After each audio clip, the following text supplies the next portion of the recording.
Buenas tardes, amable concurrencia.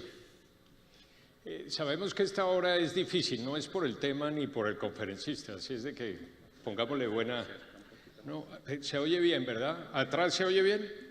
Sí, se oye bien. Efectos de grabación. Bueno, es para que no suene la cosa muy chillosa. Yo vengo a contarles una historia que sucedió en 2014.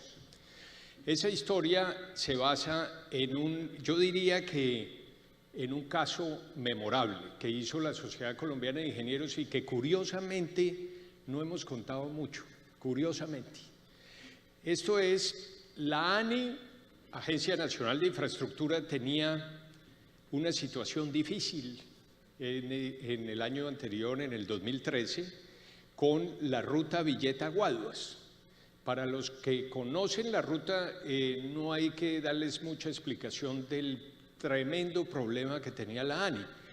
Villeta-Guaduas tiene unas características topográficas dificilísimas. Arranca uno en Villeta a 900 metros sobre el nivel del mar, que ya ni sé cuántos metros son en realidad después de las conferencias que hemos oído aquí, y sube a 1800 y vuelve y baja a 1000 más o menos en Guaduas en solo 32 kilómetros en la vía actual. Pero además de eso pasa por unos suelos y unas rocas llamadas lutitas, que no voy a hablar de ellas mucho, pero que son absolutamente complejas y complicadas. Más adelante el doctor ingeniero Mario Camilo nos va a contar de esas cosas. Además de eso, se presentaba la siguiente situación. El ganador de la licitación en el 2009 había ganado con algo así como 700.000 millones de pesos, y el segundo, que va a ser muy importante en esta historia, el segundo había propuesto 1.200 millones, 1.2 billones de pesos. O sea, una diferencia enorme, casi del 50%. Entonces se paró ese segundo en la audiencia de adjudicación y dijo: yo no voy a protestar de nada, pero si le llegan a cambiar 1 centímetro del trazado a la vía, inmediatamente le voy a meter una demanda a la ANI. Y esas demandas, todos los números en la ANI son unos temas muy grandes, ¿no? Entonces se esperaba una demanda de algo así como 70.000 millones de pesos. Muy bien. Pero de pronto vino la temporada invernal, que algunos de ustedes no se acuerdan, pero fue realmente grave, entre el 2010 y el 2011, y sucedió algo que no se esperaba. Y era que en el trazado que le habían dado original al concesionario y que había propuesto y había validado el concesionario, pasaba por, digámoslo así, coloquialmente, arribita de Guaduas, y ahí se había movido la montaña después de semejante temporada invernal. Entonces el concesionario fue y le dijo a la ANI: yo tengo que cambiar el trazado. Y la ANI le dijo: no vaya a cambiar el trazado porque me van a demandar. Entonces se metieron en un pleito de los que suelen suceder allí y contrataron a unos consultores muy importantes canadienses que vinieron y fueron bien atendidos por el concesionario, etcétera, y le dieron la razón al concesionario, finalmente, con todos los estudios que hicieron. Entonces, cuando la ANI llamó a la Sociedad Colombiana de Ingenieros, se había dado, voy a decirlo coloquialmente también, se había dado al dolor de recibir la demanda del segundo. La ANI, ¿qué quería? La ANI de alguna manera quería como darle un sello de confianza a esa decisión, pero realmente la ANI invitó a la Sociedad Colombiana de Ingenieros a que le ayudara a poner su aval en una decisión entre dos alternativas que le presentó el concesionario. Esa era la tarea que teníamos allí. Y como dije hace unos minutos, asumiría la demanda del segundo en la licitación. Esto es solamente para una ilustración rápida, ustedes se den cuenta qué tipo de terreno estábamos enfrentando. Una de las alternativas, la alternativa 1, era pasar de 32 kilómetros en la vía que en ese momento se tenía a pasar a 22.8 kilómetros con un túnel de 9 kilómetros, etc. Las dos alternativas del concesionario se trataban de unos túneles bastante importantes, una con un túnel de 9 kilómetros y la otra con un túnel de 6 y otro de 4, pues estamos hablando de una cosa poderosa. Sin embargo, uno no puede pretender llamar a la Sociedad Colombiana de Ingenieros a decirle qué hacer. Y aquí es donde empieza la historia bonita. Entonces, cuando empezamos a integrar un equipo de trabajo, yo tuve la fortuna en ese momento, pura fortuna, de haber sido nombrado el director de este estudio. Entonces empezamos a pensar de qué se trataba esto, y cada vez que uno quiera que realmente un equipo de trabajo tenga éxito, hay que empezar por el método. El éxito es cuestión de método. Entonces empezamos a estudiar todos los métodos habidos y por haber en toma de decisiones y llegamos a unas conclusiones interesantes que les voy a ir contando durante este cuento. La primera cosa fue, ¿cuál es el enunciado? No es escoger entre dos alternativas que puso el concesionario. Nosotros en la Sociedad Colombiana de Ingenieros vamos siempre más allá. Y dijimos, ¿qué es lo que realmente impacta para bien al país en una infraestructura? Y entonces escogimos, como era natural y era nuestra obligación con el país, escoger aquella infraestructura, en este caso aquella alternativa que le propiciara al país la mayor competitividad. Eso parece una frase sencilla, pero no lo es. Cambia completamente todo. Y esta es la historia precisamente de un caso memorable por eso, porque cambiamos el enfoque. Eso no fue fácil. No fue fácil en absoluto, porque cuando le dijimos a la ANI, hemos cambiado el objetivo, nos pasamos de un objetivo, digámoslo así, sencillo, a un objetivo superior, que es buscar la mayor competitividad del país a través de esto. Y dijimos, y ese objetivo superior es un sentido de misión enorme de la Sociedad Colombiana de Ingenieros, no cualquier trabajo asimilable a un consultor, porque lo demás era más bien de un consultor. Esto fue el sentido de misión de la Sociedad Colombiana de Ingenieros puesto al servicio del país. Entonces, nos enfrentamos, digámoslo así, a más o menos un mes de una refriega dura con los funcionarios, y entendiendo a los funcionarios en el sentido de que ellos querían solucionar su problema rápido, pero nosotros no podíamos pasar inadvertida esa oportunidad para hacer realmente un bien muy grande al país. Y eso fue lo que nos empeñamos hasta que les tocó aceptar. A regañadientes, pero aceptaron. Entonces empezamos a hacer las cosas que había que hacer, a plantear el método, y fue lo primero que hicimos, a plantear y negociar con la ANI el método antes de arrancar, incluso antes de conseguir los 16 expertos.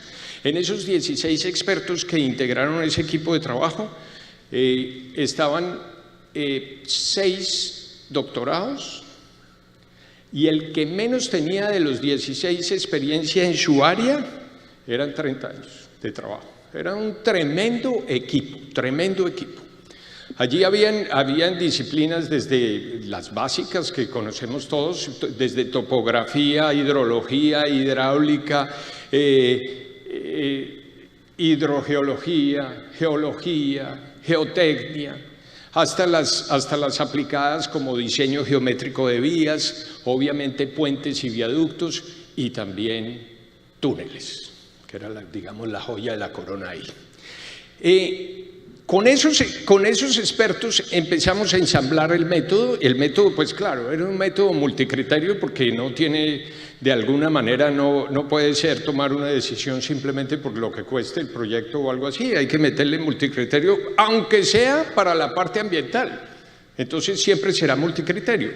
Pero no porque multicriterio suene muy importante y muy complejo, realmente es ya la solución de soluciones para tomar decisiones. Es que multicriterio puede ser cualquier cosa.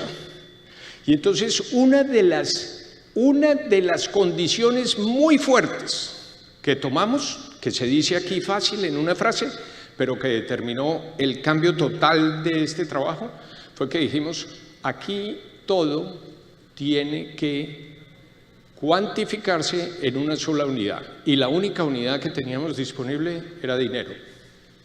Entonces, así como calculamos el presupuesto, todo lo demás tiene que ser calculado en dinero. Y eso pone unas condiciones tremendas. ¿Qué es lo que pasa normalmente, ya que estamos hablando de retos y paradigmas? Es que el paradigma en el que nos manejamos es que todo lo difícil lo simplificamos hasta tal punto de ser simplistas. Y entonces decimos, ok, ¿cuál de las alternativas es la más difícil de construir desde el punto de vista geotécnico, por ejemplo? Y entonces hacemos un panel de expertos, claro, personas calificadísimas en eso, pero dicen más difícil, medianamente difícil, menos difícil. ¿Y cómo comparo yo eso contra otro de los criterios que es, por ejemplo, el presupuesto? No es comparable. Al final les voy a mostrar cómo eso lo visualizamos muy bien, porque hicimos un ejercicio al respecto muy interesante. Entendimos que no había expertos generalistas. ¿Qué quiere decir que no hay expertos generalistas? Quiere decir lo siguiente exactamente, que si yo voy a usar un método multicriterio, cualquiera que él sea, pero no tengo a alguien que haya hecho algo similar o digamos, ojalá con una experiencia interesante, es muy difícil que acierte en los pesos comparados de cada uno de los criterios frente a los demás, porque no ha habido esa experiencia. También les voy a ilustrar de eso más adelante. Muy bien, empezamos a estudiar primero. Antes, los primeros expertos dijeron, bueno, ¿qué es lo que hay que aquí, en qué consiste el trabajo? Por favor, denme los planos. Y yo, lo primero que hicimos fue guardar los planos de la información que teníamos. Y dijimos, primero desarrollamos la estructura de calificación antes de ver las alternativas. Y eso fue parte del cambio del paradigma que estábamos haciendo en ese momento, precisamente. Primero nos imponemos y vamos y negociamos con la ANI cómo va a ser la estructura de calificación, cómo cada uno de los expertos va a recibir la información y va a estudiarla en forma homogénea, equivalente, que realmente sea comparativa entre las alternativas. Y eso hicimos con un juicio tremendo, pero yo creo que la gran mayoría de los que participaron en la discusión, sobre todo los funcionarios, no entendieron para dónde íbamos, pero fue muy interesante. Entre otras cosas, a través de puro método, logramos que ese equipo de trabajo de muy alto nivel nunca tuviera una fricción ni un conflicto que no pudiéramos manejar en forma sumamente profesional, lo cual es muy interesante, y además de eso registrar que el resultado final fue sumamente exitoso. Muy bien, una vez tuvimos la estructura de calificación, entonces nos lanzamos a las alternativas, pero como ya no estábamos hablando el objetivo no era comparar dos alternativas del concesionario, sino era más bien buscar una alternativa que solucionara un tema superior, algo muy superior, que era con qué infraestructura, con qué alternativa le iba mejor al país. Entonces ya no solamente estábamos hablando del menor costo del proyecto, ni del menor costo de mantenimiento, ni del menor costo del impacto ambiental, ni del menor riesgo geotécnico. Ya sabíamos que el menor riesgo geotécnico iba a ser algo difícil de calcular, sino además de eso teníamos que meter el menor costo de operación de la vía. Increíble, apenas lógico. Pero lo que registramos allí, y teníamos allá de la contraparte, había todos los expertos del ministerio desde hacía N años hacia atrás, y nunca se había hecho ese ejercicio, nunca. Por eso decíamos que no había generalistas aquí expertos, nunca se había hecho ese ejercicio, parece increíble. Muy bien. ¿Qué hicimos? Ya planteamos unas alternativas diferentes, y entonces están las dos del concesionario que ustedes van a ver en la parte de más abajo, la anaranjada y la azul. tengo que correr como un diablo, entonces voy a correr rápido. La roja, que fue planteada por los profesores de la Universidad Nacional, que era como la antigua CONSA, pero con un trazado diferente para poderla hacer. Y además de eso, en la mitad del trabajo llegó una IP, que significa una propuesta hecha por un privado, para una APP, una alianza público-privada, para hacer esa verde que está ahí. Nos pusimos a hacer la tarea y les voy a mostrar rápidamente en los próximos 3 minutos de qué dio esto. Esta es la estructura de calificación convencional. ¿Sí? Hicimos el ejercicio convencional solamente para compararlo. Y entonces con puntajes y porcentajes que le dan peso a las variables, ustedes pueden leerlas ahí. Por favor, el que quiera profundizar en esto puede consultar en la revista número 649 de Análisis de Ingeniería o preguntarle al que quieran en la sociedad y allí les buscamos la información para que ustedes vean los detalles. Esta es una estructura de calificación convencional. Con esa estructura convencional uno podría decir que la alternativa 1 era la segunda, la alternativa 2 era la tercera, la alternativa 3 era la mejor, hasta ahí, y la alternativa 4 la última. Sin embargo, con unas condiciones adversas no calculadas, sino apreciadas de alguna manera, con el más alto riesgo de remociones en masa. Aquí ustedes ven rápidamente los objetivos deseables: menor costo de inversión con todo lo que ello implica, menor costo de mantenimiento, menor costo de impacto ambiental, menor impacto ambiental no mitigable, etc. Muy bien, el siguiente ejercicio fue: vamos a cuantificar todo. Y entonces empezamos a cuantificar los riesgos. Esta difiere de la anterior en que tiene el último renglón que dice menor riesgo de remociones en masa está cuantificado. No voy a hablar más de eso porque voy a dejarle eso al doctor ingeniero Mario Camilo, pero fíjense ustedes el cambio tan tremendo que da esto. Ya no es la mejor alternativa la 3, sino la 2.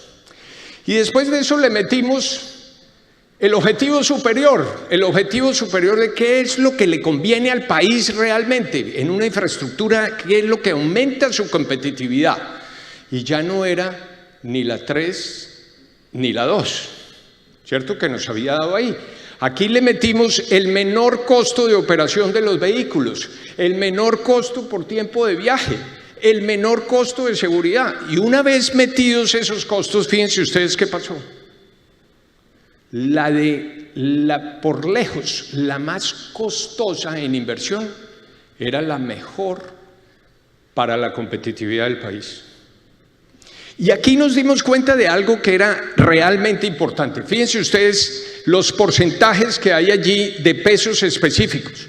Hicimos un ejercicio porque teníamos nuestro propio panel de expertos. Nos sentamos todos antes de promulgar estos datos, de publicarlos, y yo les pregunté a los expertos: dígame qué es lo que más pesa en la decisión que vamos a tener. Por lejos, 75% todos opinaron que obviamente iba a ser el costo del proyecto. ¿Y el transporte y todo lo que tiene que ver con los clientes qué? No, eso iba a ser del orden del 15%. Entendimos por qué el país no hizo túneles hace 50 años o incluso más atrás. Porque es que el país no estaba haciendo las cuentas bien, no estaba tomando las decisiones inteligentes que tenía que tomar por no mirar todos los criterios que tenía que mirar. Y obviamente en cualquier cosa, y sobre todo en infraestructura, hay que mirar los costos de los usuarios. Espero que esto sea un mensaje muy importante. Fíjense ustedes, en valor presente a 25 años, estamos hablando de una decisión que se iba a tomar no de forma ingenieril, sino se iba a tomar simplemente por lo que fuera más rápido y más sencillo para la agencia. Se iba a tomar una decisión entre 9 billones de pesos a 7.5 billones, es decir, más de la inversión. La diferencia era más de la inversión inicial en el proyecto para que ustedes se den cuenta del impacto de esto tan tremendo. Y aunque ustedes también van a darse, digamos, esa diferencia está en el neto, 3.3 billones de pesos de diferencia es algo realmente muy importante. No puedo contarles más porque pues ya se nos acaba el tiempo, pero cosas importantes para cuando estemos pensando. Los ingenieros estamos conminados y obligados a tomar buenas decisiones. Apuntar la decisión siempre a un objetivo superior. El costo de los usuarios es esencial. Nada sin cuantificar. Y como no hay expertos generalistas, todo tiene que ser cuantificado en pesos. Todo. Así de pereza. Nivelación de la información a una sola fase de planeación, porque cuando uno está seleccionando entre alternativas tiene que irse por lo menos a una fase de prefactibilidad, pero aquí no todas las alternativas estaban en la misma fase. Unas estaban más adelantadas y unas más atrasadas. Tuvimos que hacer una nivelación a prefactibilidad para que fuera válido. Cuantificar los riesgos. Ahí le metimos una cosa de la recién en ese momento, o bueno, no tan recién ya, que era, trajimos unos elementos de otra metodología que se llama Business Contingency Planning, que se desarrolló después de las Torres Gemelas, en donde para cuantificar los riesgos se meten impactos tangibles e impactos intangibles. Los tangibles normalmente todo el mundo lo sabe, pero los intangibles normalmente no se calculan y valen muchas veces más. Muy bien. Y es necesaria, sacamos la conclusión de tener una base de datos de la infraestructura del país para poder ir pensando en cómo hacer este tipo de ejercicios sin tanto cálculo. Para nosotros hacer estos cálculos, si teníamos una misión adicional, la ANI nos había dicho que una decisión de estas con tanta plata de por medio era una cosa muy peligrosa, que por favor tuviéramos mucho cuidado. Blindamos todo el proceso, ni siquiera yo, que era el que hacía toda la compilación del millón de números que hicimos, porque hicimos una estructuración financiera bastante robusta, no lo supimos sino hasta horas antes de entregar el resultado. Perdón que yo hice algo aquí mal. Frase final. Las decisiones de ingeniería las deben tomar los ingenieros, pero acordémonos que también hay ingenieros que se dedicaron a la política y toman otro tipo de decisiones. Así es de que mediante métodos de decisión de ingeniería, de otra forma, y debemos acordarnos de esto todos los días, es prácticamente imposible que salgan bien esas decisiones. En un país pobre como nosotros, no podemos darnos el lujo de hacer las cosas mal. Muchas gracias.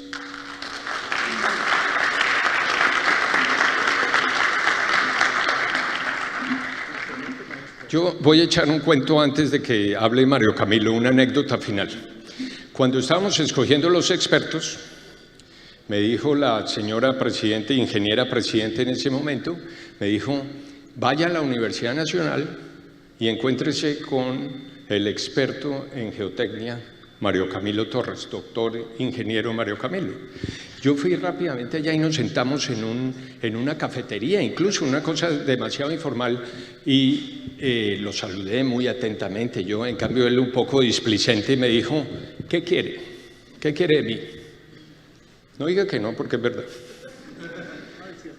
Esta anécdota se llama el peor minuto de mi vida. Y se los voy a contar por qué.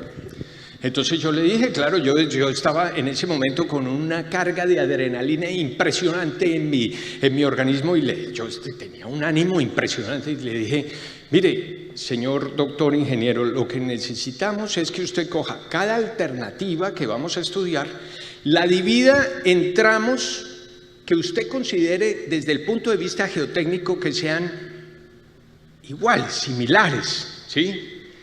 Y que a cada uno de esos, hablando en idioma coloquial, cosa que seguramente no le gustó ni poquito, le dije, en cada uno de esos tramos homogéneos, usted haga el favor y define de qué tamaño sería el derrumbazo, de qué tamaño el derrumbe y de qué tamaño el derrumbito, y me haga el favor y me dé las probabilidades de ocurrencia de cada uno de esos eventos cada año. Entonces el hombre allá, el doctor ingeniero, me dice, se quedó mirándome así lánguidamente y me dijo, eso sería interesante, pero está muy difícil.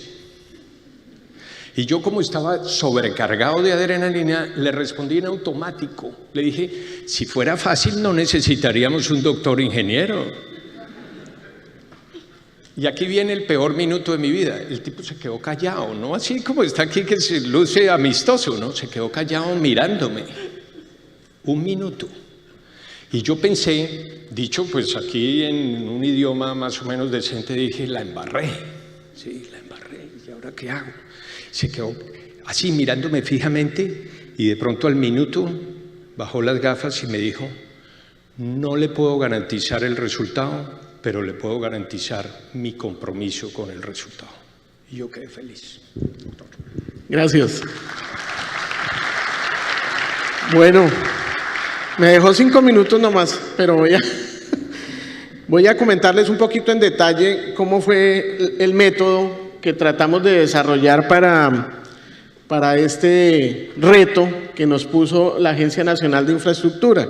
Como se trataba de emplear o de proponer un método, una metodología, digamos, sui generis o novedosa en alguna medida, pues nosotros dijimos, para evaluar alternativas con unos niveles de información, como lo decía el ingeniero Rafael, muy diversos, muy distintos y en general muy bajos. La única alternativa o la única ruta que tenía buena información, pues fue la ruta que no se pudo construir. Ahí ya estaban en preconstrucción, entonces tenían muchos datos geológicos, geotécnicos y demás. Entonces dijimos, vamos a generar unos elementos generales en la evaluación, como por ejemplo, unidades geológicas superficiales, cuáles son las unidades que vamos a atravesar, fallas, regímenes tectónicos, litologías dominantes, cortes geológicos, etc. Echar mano de la mayor cantidad de información de geología de la región por donde estaban los transeptos. Y vamos a establecer, a partir de relaciones teóricas, entre esas características geológicas con propiedades geomecánicas de los materiales, en este caso de los macizos rocosos y de los depósitos. Hay unas relaciones teóricas, por ejemplo, entre el índice geológico de resistencia GSI, el módulo de deformación, que lo vieron al comienzo en la pantalla, la resistencia a la compresión con esfuerzos, módulo de deformación con alturas de corte, etc. Luego, unos elementos particulares, como la superposición de las rutas en la topografía disponible, tanto en planta como en alzado, para identificar zonas de corte y zonas de relleno, que esto es normal, la superposición de las rutas en la geología, pero ya unidades geológicas superficiales con atributos de ingeniería, o sea, roca blanda, roca dura, roca intermedia, suelos, etcétera, donde se vean también los cruces de los lineamientos de falla, que sabemos que es una de las principales dificultades. Luego vamos a hacer la sectorización, como nos lo pidieron, de esos corredores en unidades geológicas superficiales, tantas longitudes, porcentajes de cada tramo, y se va a hacer la clasificación geomecánica, obviamente es geomecánica entre comillas, porque estamos hablando de algo a escala regional, por sectores y tipos de terreno, mínimo con un parámetro que se emplea hoy mucho, que es el índice geológico de resistencia o GSI. Y finalmente vamos a partir de estos índices a establecer unas propiedades de esfuerzo de formación, obviamente conociendo pues que no es una relación directa porque no estamos trabajando a la escala que normalmente caracterizamos los materiales. Y finalmente, entonces llegamos a unos elementos comparativos de las diferentes alternativas, como la matriz de peligros. Ellos nos decían, cuantifique los deslizamientos o derrumbes grandes, medianos, pequeños, y dijimos, además, durante construcción, en general estos proyectos son alrededor de 3, 4, 5 años, y durante operación, porque como bien lo decía Rafa, estos atraviesan unas formaciones de rocas que en general las llamamos rocas lodosas, ¿sí? Que son rocas muy débiles, muy susceptibles a degradarse en sus propiedades físico-mecánicas justamente frente a ciclos de humedecimiento secado y frente a descargas. Con solo descargarlas ya las rocas reaccionan físico-químicamente y se degradan sus propiedades de resistencia y de rigidez. Por eso pues hay tantos deslizamientos y procesos de inestabilidad en estas masas térreas. Y lo mismo hicimos para la parte de túneles y al final llegamos a una valoración de los riesgos índice. Bueno, él ya me ayudó porque mostró más o menos las rutas que estaban establecidas para el ejercicio. Primero colocarlas en los mapas geológicos de mayor escala. Estas rocas, las formaciones verdosas que tienen muchos sistemas de fallas, son formaciones más frágiles, son la formación de Útica, y las más claritas, que ustedes ven que casi no tienen lineamientos de fallas, son rocas lodosas que son muy dúctiles, que antes de fallarse o fracturarse se pliegan, se deforman bastante, y esas son las rocas, digamos, más complejas de todo este tipo de corredores. De hecho, ahí en la punta, cerca a Villeta, ahí ustedes recordarán que está el Cune, que fue un deslizamiento durante 10 años que no pudieron controlar, a pesar de que se hicieron todo tipo de posibilidades de ingeniería, y hasta que se hizo un falso túnel articulado con unos pozos profundos de abatimientos de aguas de niveles freáticos y demás, pues más o menos se logró estabilizar ese problema. Y un geólogo muy experimentado generó estos cortes geológicos muy esquemáticos, pero discientes de la realidad del medio que se estaba atravesando en cada una de las rutas. Ven ustedes las zonas de falla, los pliegues, los lineamientos de falla, etcétera. Los regímenes tectónicos también se deducen en parte a partir de esta zonificación, esta sectorización. Y luego viene la calificación de cada uno de estos factores. También hay varias metodologías, desde unas muy sencillas basadas en la pendiente, que es algo uniparamétrico, y esta que es multicriterio, que la había empleado el concesionario en la evaluación de su ruta, que finalmente pues no se dio, en donde tiene varios parámetros. Los vamos a ver acá. Bueno, antes de eso tenemos la estimación de los módulos de deformación de los macizos y una serie de relaciones teóricas. Obviamente pues nosotros echamos mano de unas que habíamos desarrollado en una tesis de maestría en la Universidad Nacional y la misma tesis de doctorado que tuve oportunidad de hacer en el conocimiento del comportamiento geomecánico de rocas lodosas en los Andes colombianos. Entonces teníamos como muy buena información y esta era una oportunidad de oro también para aplicar todo ese conocimiento. De hecho, en este trabajo, el que me colaboró a mí estaba haciendo su tesis de maestría y para estimar estados de esfuerzos en macizos rocosos a partir de velocidades de ondas. Entonces, esta información pues nos sirvió muchísimo. Aquí está una de las zonificaciones de susceptibilidad a las remociones masa a partir de la pendiente del terreno, y esta es la que les comentaba, que el multicriterio se considera la litología, la inclinación del talud de corte, la pendiente de la ladera, la relación entre la estratificación y el corte, cómo son esas orientaciones, esos buzamientos y la altura del corte. Entonces, con esta, que era una metodología que había aplicado el concesionario, evaluamos las 4 rutas y de ahí obtuvimos una primera susceptibilidad a los deslizamientos, la dimensionamos a partir de las longitudes de los tramos y obviamente con un criterio basado en opinión de expertos también, una superficie de falla para calcular unos volúmenes, digamos, que esperábamos que pudieran moverse. Esto fue lo que después se pudo convertir en costo, que era otro de los retos que nos ponía la metodología. ¿Cómo costeo yo toda esta susceptibilidad? Pero digamos que hasta ahí pues no teníamos mayores criterios para decir de todo eso cuánto puede ocurrir en construcción los primeros 5 años y cuánto en operación 20, 25 años más, que era importante en ese análisis multiespectral que se estaba haciendo. Producto de estas relaciones teóricas encontramos una relación entre el factor de esfuerzos, que es la relación entre el esfuerzo horizontal y el esfuerzo vertical. Se discretizó muchísimo, se hicieron unas hojas de cálculo, unas macros realmente pues espectaculares.